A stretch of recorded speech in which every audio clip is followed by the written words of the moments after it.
Miami-Dade County. Mindy? Thank you, Fed.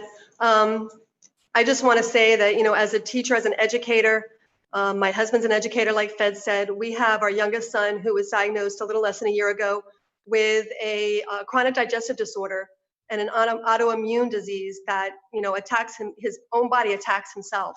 And so, even though if my son did not return to a brick and mortar school, my husband would have to. And so, having the chance of bringing anything home to pass it on to my son, expose it to my son, is very dangerous. And this is just from my standpoint as a parent and as an educator, but I know many of my colleagues who feel the same way, that they themselves may not be, have underlying health issues, but their children may, or their spouse may. And so this is something that I truly believe we need to make sure that we open virtually so that all of our children and all of our family members are safe. And so that's my biggest concern. Thank you. Thank you so much, Mindy. Next, I'm uniquely honored to have the president of the National Education Association, President Lily Eskelsen Garcia. Thank you so much. I don't want to repeat everything that Fed said, but it's just eerie what we're hearing on the state level and what we've been hearing on the national level. The command of Governor DeSantis to reopen all Florida schools before it's safe is reckless, it's unreasonable, it's unnecessary, and it is a false choice to either keep schools closed, stop learning, or open them unsafely. There are places all over the country. In fact, there are places all over Florida that are planning some very creative ways to deliver education services to students during this crisis. It's not perfect anywhere, but we know we can get through this if we support each other in making sure that we put safety first. It might look very different in a community depending on the infection rate in that community. But this order that just mimics Betsy DeVos and a federal edict, you will open all schools all day, all week, all students sitting shoulder to shoulder, no matter what doctors say. That's asking us to sacrifice our students and their families, educators and their families. ¿Y por qué? ¿Por qué tan prisa y nada de un plan? Why all this hurry without a plan to keep people safe? No tiene sentido para nada. It makes no sense at all. And as Fed said, we're teachers, we're educators, we want our kids back. We do not like teaching on a video call. It is not fun. But this isn't about fun. It's that we want to open schools safely. And it also is because we don't want to make the pandemic worse. If you do this wrong, the school becomes the germ factory. It becomes the super spreader. It becomes the source of a new surge in your community. And we know which communities are going to be hit the hardest. Black communities, Latino communities have been devastated by this horrible pandemic because they are too often and shamelessly our poorest communities. Our schools in our poorest communities shamefully have been so underfunded that they are more likely to be overcrowded, to have poor ventilation systems. They'll have less money for disinfectant, for face masks. They won't have a school nurse for all those health screenings, all the things that the Centers for Disease Control say that you have to have if you're going to open a restaurant safely, let alone an elementary school. We also know that students in those communities are more likely to be cared for by a grandparent, a very high-risk population. The explosion in infections will happen if we do this wrong, because once again, a politician denied how complicated this could be. They just said, just open the schools and just do it. They didn't listen to the doctors and the scientists. They're not listening to the teachers and the support professionals who know the names of these kids. There is a time and a place and a way to do this safely. Why isn't that an option? I believe it's because doing it safely will cost money. What concerns us as educators? The reason that the Florida Education Association is filing this lawsuit along with other people who care is because we don't want it to cost a life. It's not too late to do this safely, to have a plan. And we pray that the courts will agree to put safety and put lives first. Thanks, Fed. Thank you. Thank you very much for being here. We are honored to have you. Next, we will have an educator from Orange County who has a compromised immune system, forced to choose resigning or teaching and risking his own life. Ladera Royale. Good afternoon. My name is Ladera Royal, and I serve as a resource teacher and dean at Southwest Middle School, located in Orlando, Florida, within the Orange County Public School System. I am compelled to stand alongside the FEA, these wonderful teachers and parents, as we beseech the courts to order the safe reopening of schools. In my opinion, the politicized executive order given by the governor and the Commissioner of Education to reopen schools without regard to the safety of teachers, administrators, and students is irresponsible, unjust, and the least criminal. I stand up for myself, an African-American male with asthma and an autoimmune deficiency, which we know both factors alone place me at high risk and dire consequences. I stand up for my elderly teachers and colleagues, both in my school district and across the state. I stand up for the Orange County Public School Board members and other school board members elsewhere who were cornered and bullied into making decisions to reopen school no matter what, despite the risk of lives that may be lost. I stand up for educators who are single parents who have no other choice but to risk their lives so they can feed their own children. I stand up for the Title I schools and minorities from lower income communities of which this order exploits. And furthermore, I stand up for the lives of all teachers and school workers and students in this state. I would never imagine while answering the divine call of being an educator could one day place my life in jeopardy and at risk. As a former history teacher, I often inform my students that the duty of the elected officials is to do what is right and good for the community of which they serve. We expect our government leaders to be just and righteous. Righteousness, if you will, is the character of one who consistently does the right thing, and righteousness is only suited for those who dare to serve on a higher moral and ethical ground.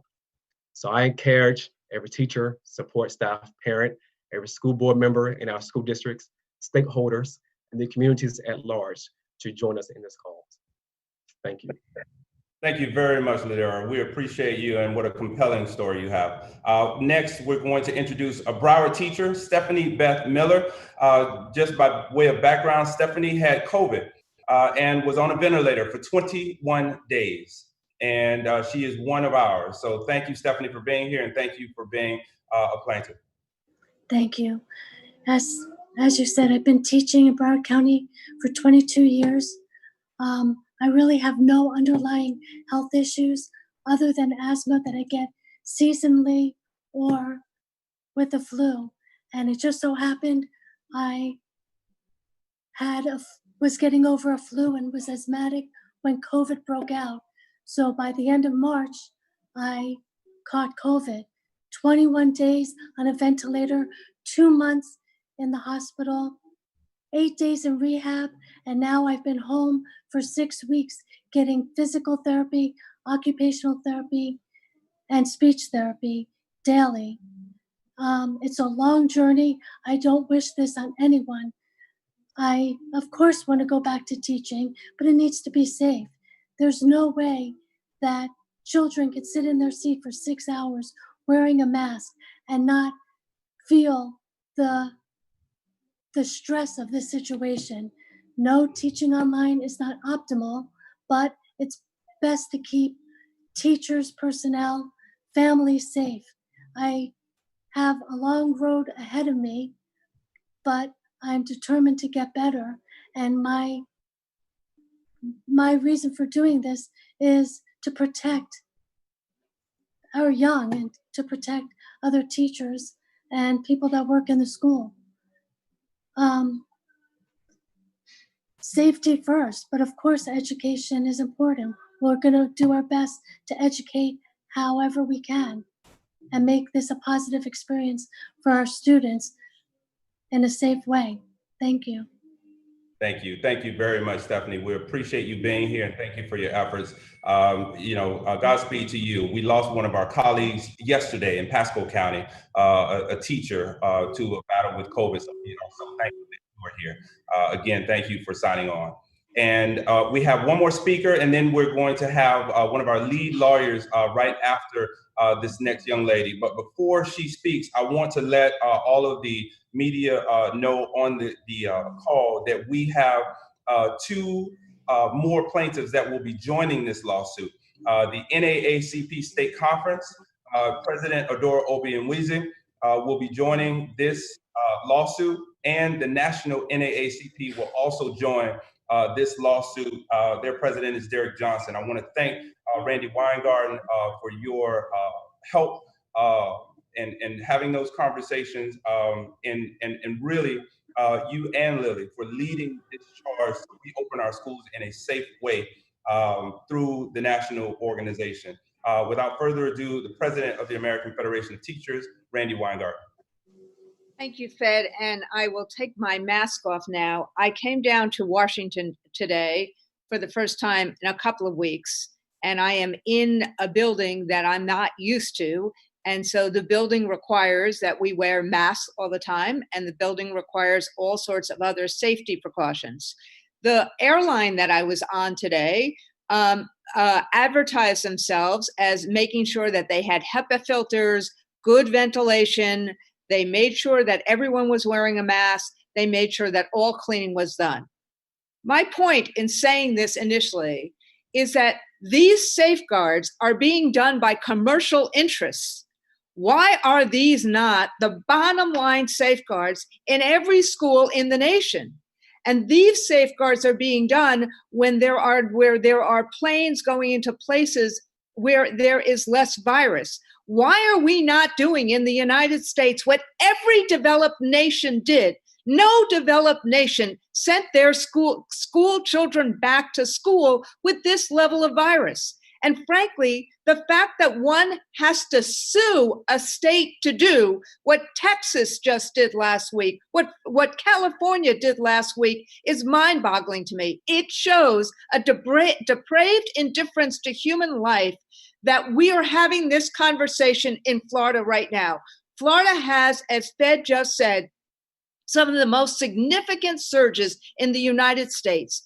And rather than actually dealing with it, rolling up his sleeves and being the governor that I know Ron DeSantis can be, he is in intense denial. I don't know if it's Trump that's whispering into his ear. I don't know if it's Betsy DeVos. I don't know who it is.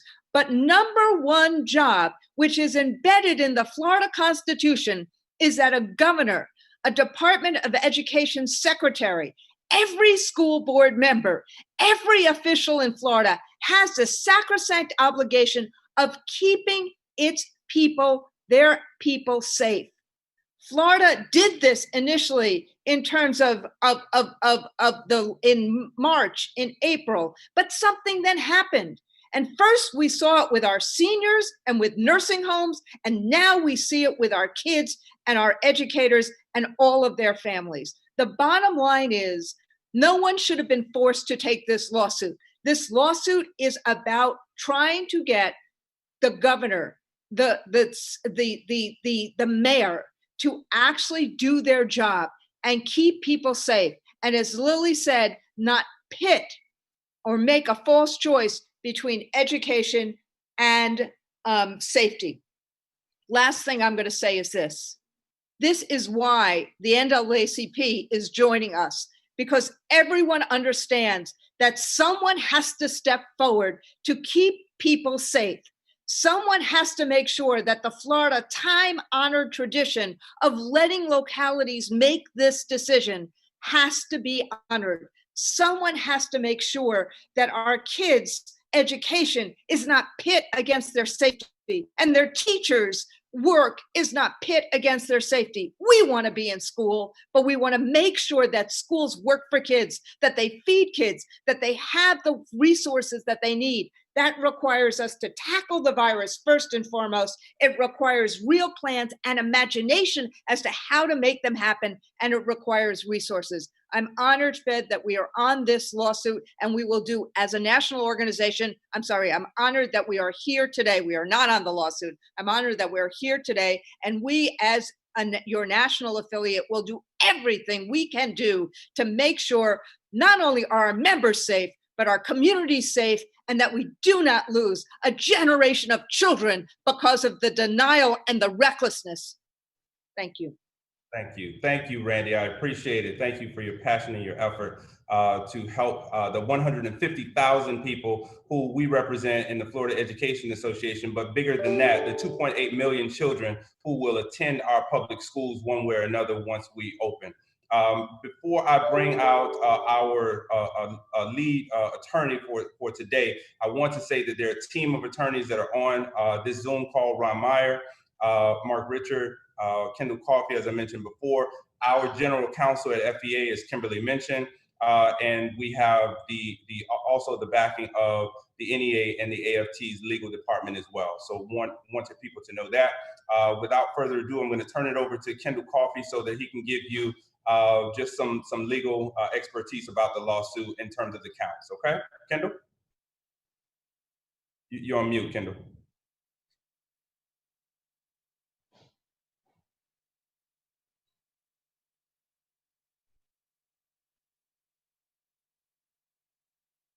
Andrew, can you help us out? There we go. Okay. Thank you very much for the privilege of participating in this, frankly, momentous case. I think all of us know just how extreme the facts are. The first 21 pages of our lawsuit are a chronicle of horrors. They are tragically a chronicle of undeniable truth. From the reality of what all of us are facing in this community, in this state, in this country, we talk in terms of three legal theories. The first, expressed most simply, is the constitutional right in Florida for students to have a safe and secure educational home. And to be sure, that is not available under the science, under the evidence, under federal criteria. That simply is not available yet. And until it is, it would be, and we think we're very solid on this, a constitutional violation. The second claim goes to the order itself, which is, first of all, confusing. I suspect I'm not the only one that found it confusing. And you think about the importance of something like this being so clear, and yet it is not. And that is a constitutional violation. Fundamentally, it is considered arbitrary and capricious and irrational because it is not based on solid information and evidence. A decision maker has to have a reasonable basis for decision making. In this case, the emergency order completely ignores the CDC criteria, doesn't even try to explain them, and that is a constitutional violation. And most significantly, it ignores the information in its own files. Information as recently as May 28th that emphasize that schools are high contact settings. They're not set up for social distancing. And therefore, reopening has to be a locally driven decision. And there have to be local safe school plans. And there have to be local response teams, local partnerships, with all of the recognition by the Department of Education in its own files and in its own information. This needs to be locally driven. It threw all that to the side and said that they are now going to be a state authority which pushes locals out of the way. The third theory is that we need an injunction to prevent this from happening before it's too late, because if students or teachers and educators and workers in education are rushed back into school without the safety precautions in place, the damage that's done will be irreparable and potentially, in many cases, fatal. Thank you. Thank you, Kendall. We appreciate that. Before we open it up to questions and answers, I still see Andrew here, so I think he's going to facilitate that. What I want to do is let you know how we came to this. We surveyed our members and parents. Over 46,000 people have responded, and only 5% of educators think that workplaces will be very likely safe to open this fall. An overwhelming majority, 90%, are in opposition to opening schools 5 days a week at this time with our brick and mortar options. And lastly, 39% of our educators are considering leaving the profession this year. Let me repeat that. 39% of our educators are considering leaving the profession this year if their only option is coming back to the school campus. I also want to end with this. There's an educational village around us. That's cafeteria workers and bus drivers and paraprofessionals and security monitors, some of which of those folks are at work right now, preparing schools, trying to do the very best they can with very limited funds, with very limited materials, and very limited support. They're putting their lives on the line right now. And so we need to do what we can for everybody in this educational village to be safe. Our teachers and support staff are slated to return in 2.5 weeks. Our students in about 3 weeks. So our teachers will go back into these classrooms at the very beginning of August to try and get ready for our students in professional development of some type. We've got to do something about this executive order because it is putting people in peril. I'm going to leave my comments there. Andrew and Sharon, I'm going to ask that you facilitate the questions and answers. Sure, I'm going to get it started and then Sharon's going to take over.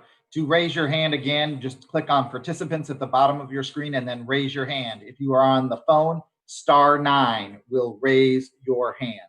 So *9 for those on the phone, and at the bottom of the screen, if you click participants at the bottom of the participant list, you will have the option to raise your hand. We will call on you and unmute you at that time, and I'm going to turn it over to Sharon to moderate that, and I'm going to jump. Thank you, Andrew. The first question is Kayleen Belsha. I will unmute you now. Thank you so much. This is Kaylin with Chalkbeat. This question is for Lily and for Randy. Certainly a lawsuit is one big tool that you can use to affect teacher safety around school reopenings. But I'm wondering what role you think teacher activism and potential labor action by teachers unions could play in the school reopening debate.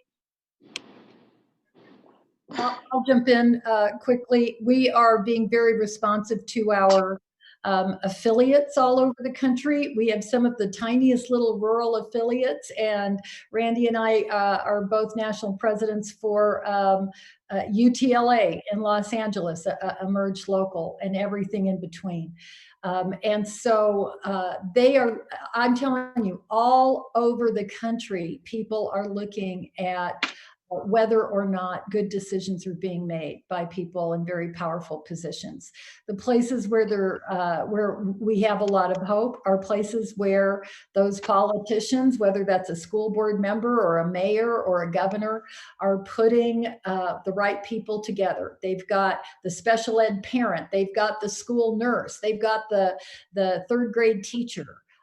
They've got the local health authorities, and where it's been done wrong is Florida, top down, taking orders from Betsy DeVos. So it's going to look very different across the country, and not everyone in the country has what Florida has in their constitution about opening schools safely, about having safe schools. So this made perfect sense for the Florida Education Association to say, you're in violation of our constitution. We're going to do whatever it takes to make sure that students and their families and educators and their families are safe. But we want people to understand that if we do this wrong, it puts the entire community at risk. So you're not used to me actually being very short. I mean, I am very short, but I'm very long-winded.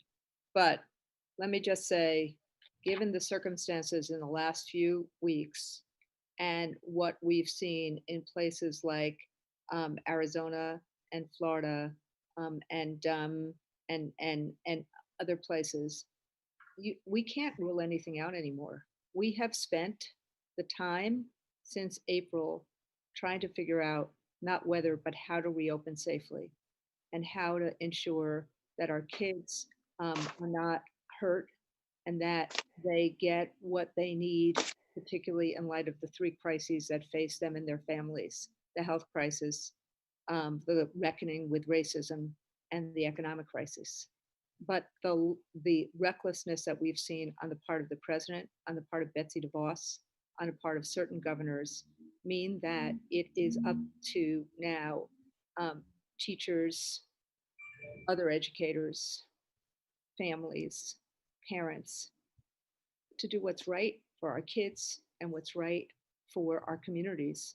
And that's what we're trying to do all across the country. Thank God there are several governors who see that and have tried to figure out how to put protocols and safeguards together, from Governor Newsom in California this week to Governor Abbott in Texas this week to Governor Cuomo in New York in a commission that I had the honor of sitting in. There's lots of different ways, but one has to focus on safety. And when you have this kind of surge in cases, we need to address that. That's first and foremost. Second is a plan for the resources.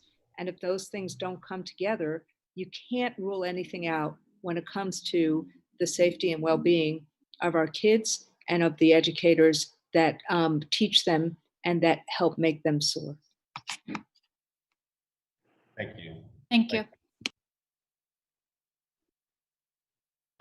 We need to take a question from the chat box because it's being asked over and over. It's for the attorneys. Why is the Miami-Dade County Mayor named as a plaintiff or as a defendant, actually? Kendall, you want to take that? Yeah, and certainly this binder for declaratory relief action, I emphasize it's not blaming the mayors of either Miami-Dade County or other local top leaders around the state for anything that's happened, but they cannot be separated from this. In fact, the order itself refers to local departments of health, and the plan that put together refers to local driven data, local partnerships, local responders.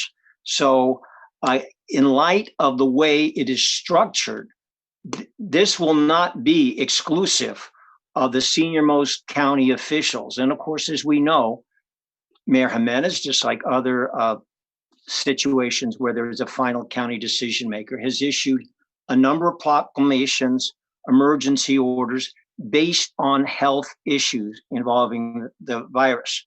So we already know that this function of being the foremost voice locally with respect to health and virus health crisis concern is held in the office of the mayor of Miami-Dade County. And again, we would suggest other counterparts throughout the state. That voice and hopefully that leadership is an essential part of the solution, including not only the way we've articulated it in our lawsuit, but also with respect to the basic structure that has been put forth by the Department of Education in Florida. Thank you very much. And I just want to add, again, like Kendall said, he is the head public safety official in Miami. We filed in Miami. The epicenter of this virus is found in Miami. But we want everybody to understand that this executive order is statewide. And so we plan on engaging, again, on a statewide effort. But the named folks in Miami had to be the head public safety official, because this is by, for, and about public safety for us at the end of the day. Sharon? Joe McLean, you're next. Yes, Joe McLean, News4JAX, Channel 4 in Jacksonville. I wanted to ask you to, there's a significant population of families who want their students to be back in buildings, whether because of family necessity or I guess that they're not convinced that the virus is going to create much of a safety hazard. Can you say anything to that population of families who do want the option to send their children back to brick and mortar. Our governor and our commissioner of education cannot ensure safety. They cannot ensure that these young people are not going to be spreaders, or that we're going to have super spread events. This is why you see cancellations of sports programs. This is why you see cancellations of assemblies and congregations. We cannot congregate more than 25 people in some areas of this state in a restaurant, or more than 25 or 50% in a particular bar. Reckless to be on a beach in congregations, but we believe that it's okay to pile hundreds of students right now in the epicenter of a virus where we cannot ensure health and safety for that child. What we're trying to do is keep these kids alive, and we're trying to keep their families alive, because again, these kids may be able to survive COVID. And as you heard from Stephanie, this is not an easy task for us, but one may, and what we do know, the New York Times article that came out last week said that if you're between 11 and 20 years old, then you may have the same viral contagion as an adult. And so if you live in multi-generational homes, that's an issue for us. And it's incumbent upon us to try and protect everybody involved in our public schools. That is inclusive of all stakeholders and all families. Next, Joe, is this you also, Action News Jax, or is that someone else? Someone else. Action News Jax. Hi. Great. Oh Lord. Hello. Are you there? Hi, yes. Action News Jax is separate. I know all of our names are kind of similar, but I'm we're a local news station in Jacksonville. My question, so I know that before the announcement was made today regarding a lawsuit, that there was already a petition up, and you guys have a lot of people so far. When I checked last, more than 15,000 people, and you've listed out exactly what you would like, what must be done before schools can reopen, and none of them are anything crazy. It all seems like this should be very basic things that are done before the school opens. So my question is, though, after you've received the number of people for the petition, I know that petition is for the governor, but after you've received those numbers, I don't think you'll have any problems getting them. What is the next step? And what happens if the governor just doesn't budge? Well, we certainly hope that the governor is going to take a look at everything that's happening in and around him.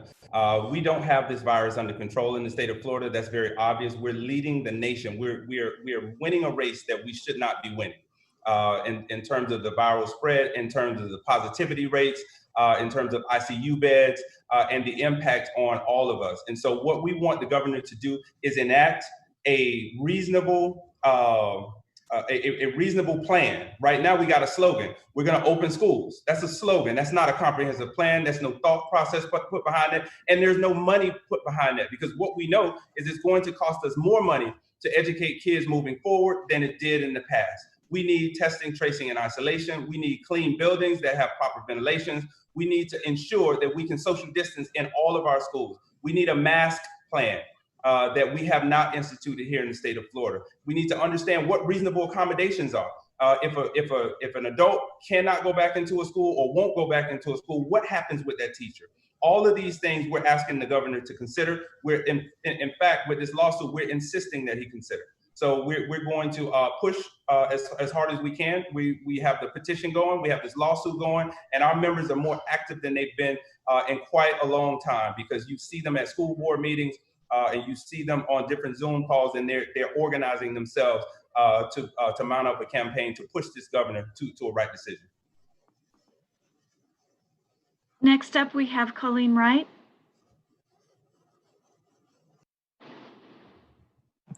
Hi, thanks so much for this. This question is mostly for Mindy Festi.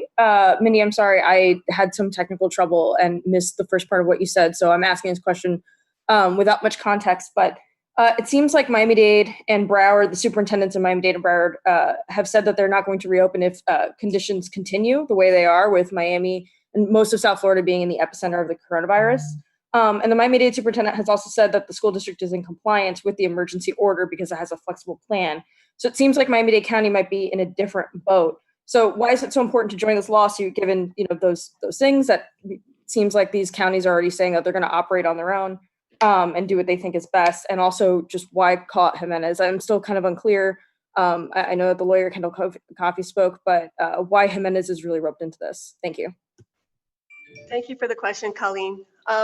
First of all, even if Miami-Dade does not open, there are 66 other counties in the state that my colleagues work for and our students in the state attend. And, we have to make sure that everyone's safe. We cannot just isolate ourselves as an island by ourselves and not think of everybody else. So, just the fact that all 67 counties should be making sure that all of our families are safe, whether it's our education professionals' families or our students' families. That's the first thing. When it comes to Mayor Jimenez, he is probably one of the highest ranking local officials. We are the largest county in the state. And, he has the ability to speak to health matters. And, he has a considerable voice in the reopening of public schools in Miami-Dade County. And so, sometimes, people always say as Miami-Dade goes, the rest of Florida goes. And, that has to come into perspective here. We are the largest county. We are the epicenter in Florida and in the entire country right now. And so I think, if he takes a stand, other mayors and possibly the governor will follow suit.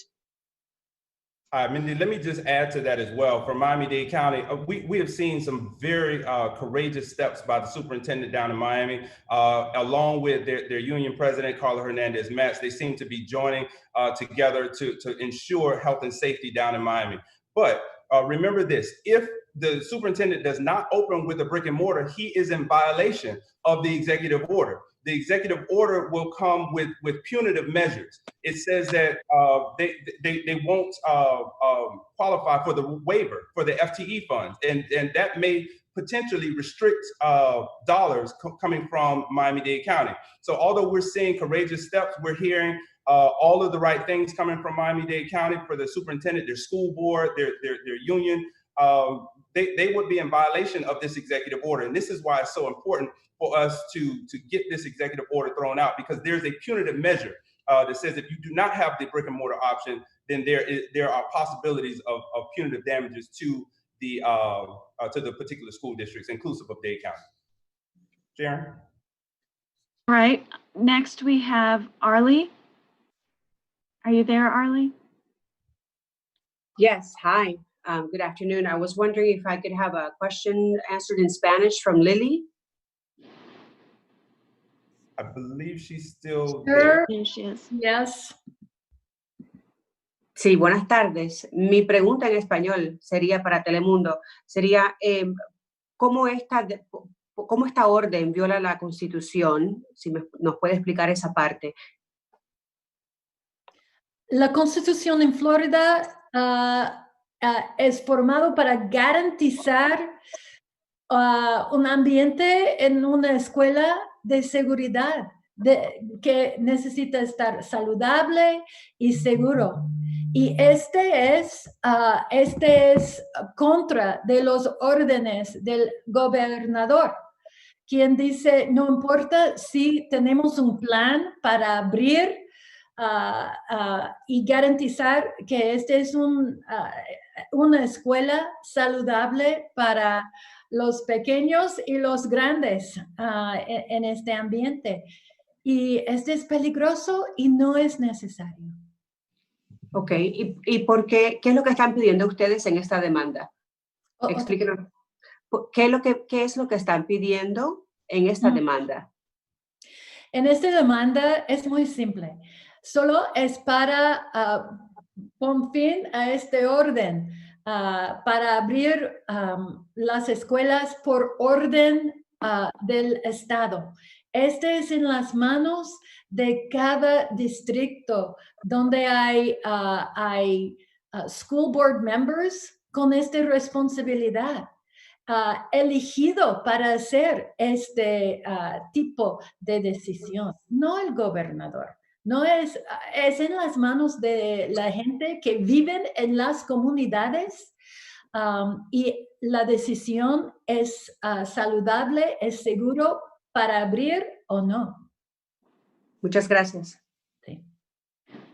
Lily, we have another question for you in Spanish. Brenda, can you hear me? Brenda, I unmuted you if you're available. We'll come back, Sharon. Let's keep moving. Yes. All right.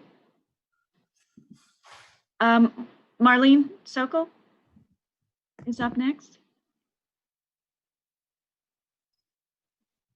Marlene, are you there?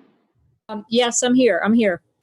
Yeah, my first question, more of a housekeeping question, and I want to really thank all three teachers for stepping forward for my story. Could I please know the ages of the three teachers?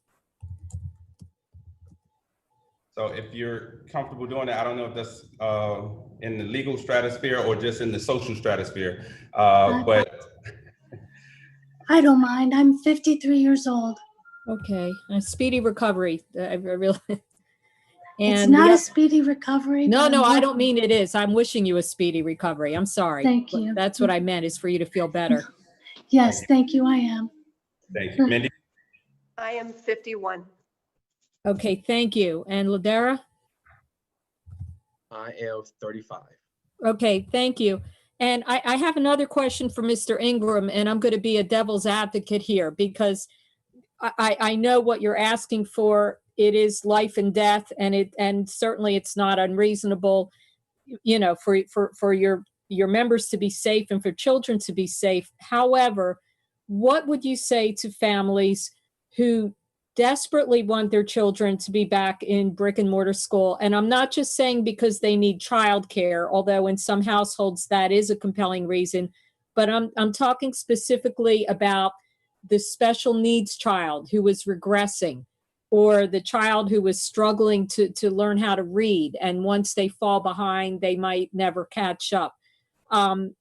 Because what you're asking for could take time. It could take months. It could take half the school year.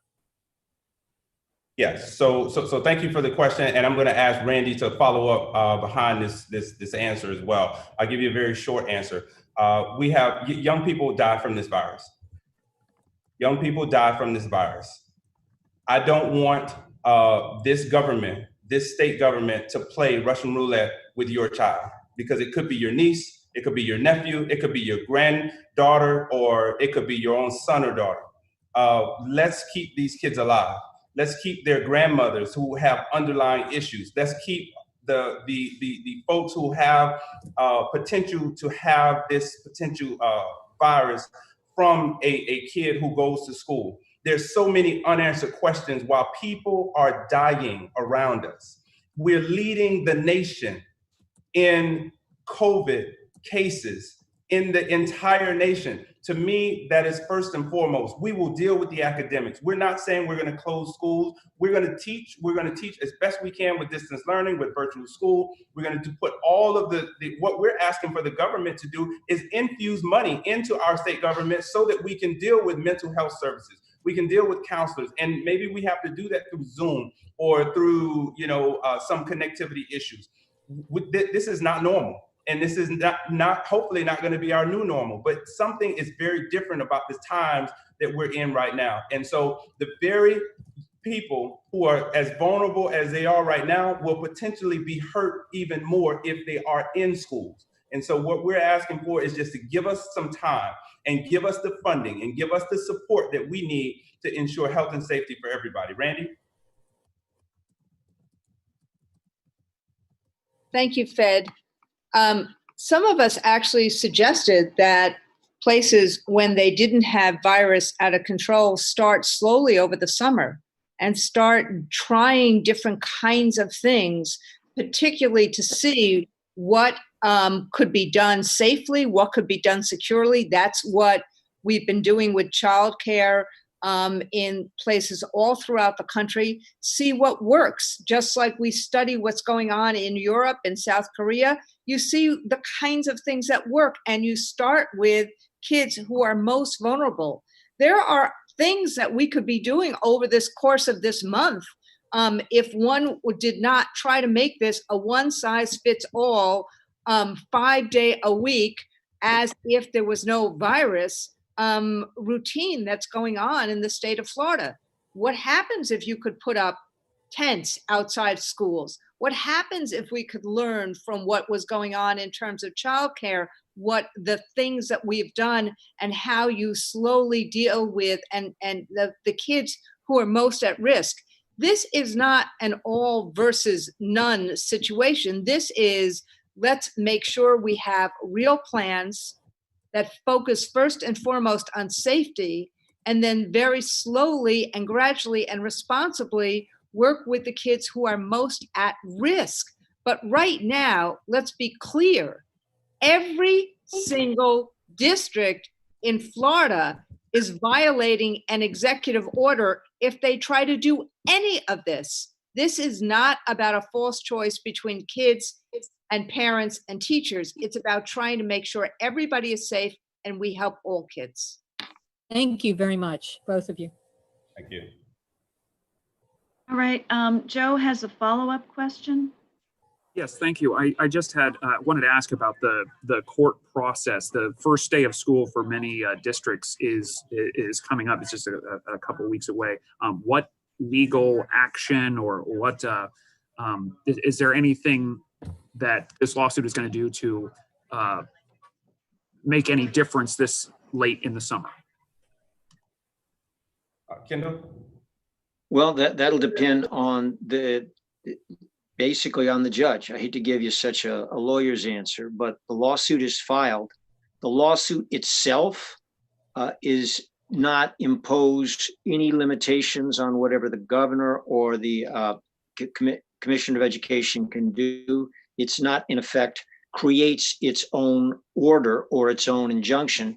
That's something that has to be secured from the judge. And what a judge would normally do in a case like this is call the parties in very quickly, try to make a determination of how to schedule and structure some kind of proceeding. But that'll depend on some variables. So I can't give you a timetable except to say that I think everybody's going to want to move on this as quickly as possible. Is an injunction something you all are hoping for in this lawsuit? I'll just ask a follow-up. Yes, one of the questions is an injunction.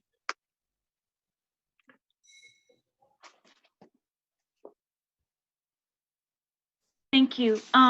We have a question in the chat because Brenda couldn't get on. This is for Lily. What message can you give, Lily, to parents that this week are still deciding the option for their kids' education that school districts are offering? She'd like the answer in Spanish. Oh, yo también. Yo quiero este respuesta en cualquier idioma. Este es un tiempo muy difícil. No hay nada simple.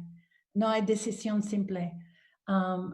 Primero, estamos en esta situación y no es necesario.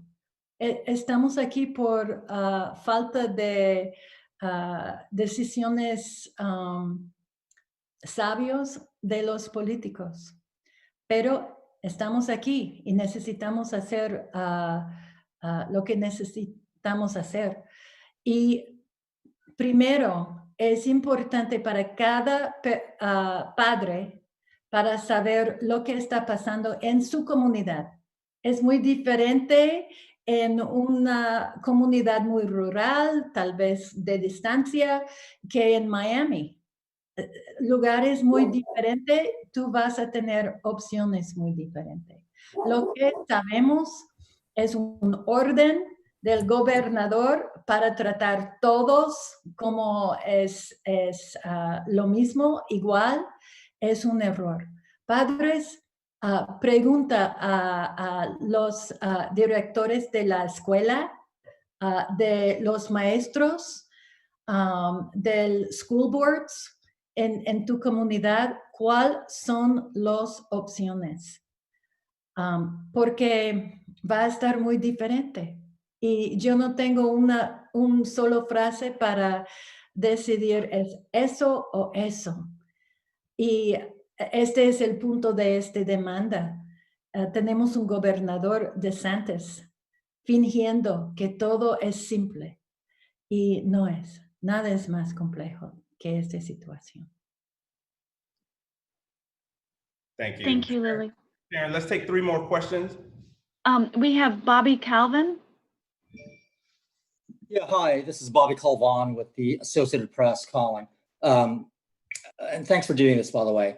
I'm wondering what kind of repercussions do teachers and other staffers face if they don't show up at school? What guidance are you giving them? Should they have real and genuine concerns about their health, underlying conditions, for example? And how about those who might be so-called conscientious objectors? So unfortunately, we haven't gotten much guidance from the state as to reasonable accommodations and what happens. And that's one of the things that I led with. You know, what happens when a teacher, can't go to school or won't go to school? Should they face, a loss of a job? Absolutely not. But we've gotten no guidance from the state. When in fact, we have 67 school districts with 67 different plans. They're all trying to put it together. They're all trying to do it in one way or another with not enough money. And what does not enough money mean? If we don't have enough money to social distance in the way that we should. Let me give you a couple of examples. Our public schools were made for social interaction, not for social distance. And so that means that we will have to have smaller class sizes. That may mean hiring more staff, hiring more teachers. I will remind everybody on this call that last year, we started the school year with 3,000 classrooms that did not have a certified teacher.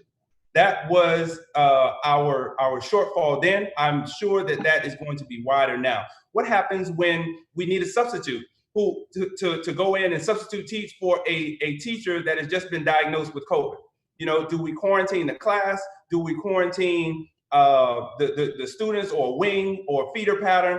We've gotten no guidance there. We're simply saying in the state of Florida, not we, but our governor and our commissioner of education says that we must open schools and come up with a plan that is best for you with no guidelines, with no regulations at all. And so all of these questions that you're asking, I wish we had more definitive answers for them, but that is our whole premise in saying, why force people to have this brick and mortar 5 days a week option when as a state that we're not ready financially, we're not ready with the regulations around that, and we're certainly not ready with a lot of the infrastructure needs that we need in terms of soap and hand washing stations and sanitation services and deep cleans, and how often we do that and how often we don't do that. That's going to cost money, and we haven't heard anything about funding from our governor. And I'm also wondering, what kind of training is the association demanding for teachers and staffers in their possible roles, in screening students for COVID-19? So there are all kinds of educational programs that our nationals offer. Both the NEA and the AFT have really been saturating this country with best practices, with what we need to do, trying to educate our community and our allies, our partners all across this country. But what we would like is to work with the federal government. Unfortunately, Betsy DeVos gives us zero guidance. She should be dismissed out of hand as a commissioner of education simply because there has been nothing offered in the way of forward thinking, in the way of progression, and how we deal with COVID-19 going back to schools. Again, she's wrapped herself around the slogan, let's open schools no matter what. But again, there's no education behind that. We need to educate our family members. We need to educate grandparents and uncles and aunts in terms of redefining what hygiene looks like.